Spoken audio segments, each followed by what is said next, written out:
Fisker SPAQ stock is touted to be the next Tesla, and in this video we will see why it's not. Fisker Inc. and Spartan Energy Acquisition Corporation, a special purpose acquisition company, have announced that they have entered into a definite agreement for a business combination. This would result in Fisker becoming a publicly listed company. The merger is expected to be approved by Spartan shareholders on 28 October 2020. The combined company will be listed on the New York Stock Exchange under the new ticker symbol FSR.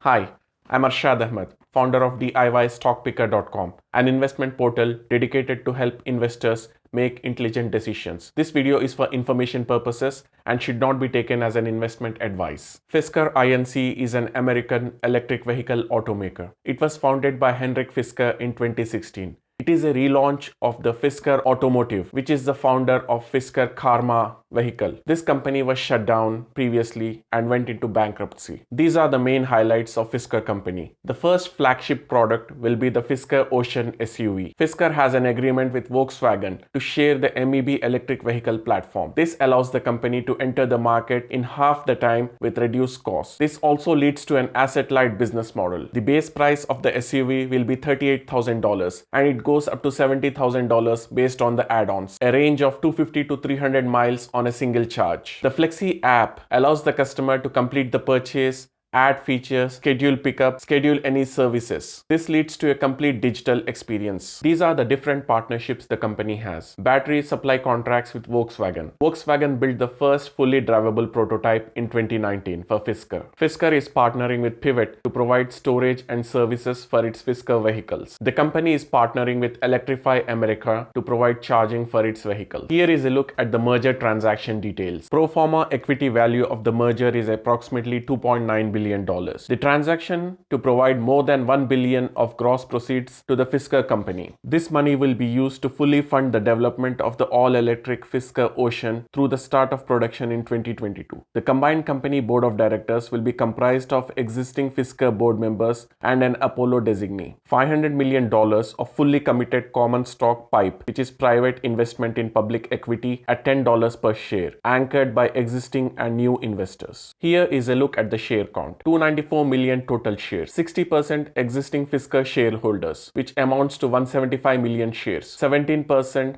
PIPE investors, which are 50 million shares, 19% SPAC investors, which are 55.2 million shares, 5% founder shares, which are 13.8 million shares. Here is a look at one of the slides they have put up in the investor presentation. In this, you could see some of the biggest assumptions are the expected revenues and the revenue growth. 497% revenue growth sounds like a fairy tale for a vehicle that is not even expected to see the light of the day until 2022. And if you look at the expected margins, it's growing up from 13% to 19% to 21%. Just the recent Q3 Tesla's sales have shown margins of 7 to 9%. And this is for a company that has a completely vertically integrated platform. And Tesla manufactures everything from its battery packs to the software platforms. For Fisker, that has no such manufacturing capabilities and it is depending on its partners to provide production, this does not seem realistic. The expected free cash flow positive is 2023. When Tesla started out, it was a novel idea to have electric vehicles. But with the success of Tesla, there are many vehicles trying to enter the space and get a piece of action. Agreed, the scope for EV vehicles is huge, but winning in this industry is not going to be easy. These are some of the red flags I found in the transaction details. Very exaggerated projections in the financial statements. Since it's a SPAC transaction, the company can make forward-looking statements. If it were a traditional IPO, the company cannot make forward-looking statements. It only has to provide analysis of its past results. Mr. Fisker's wife is the CFO of the company. If it were a traditional IPO,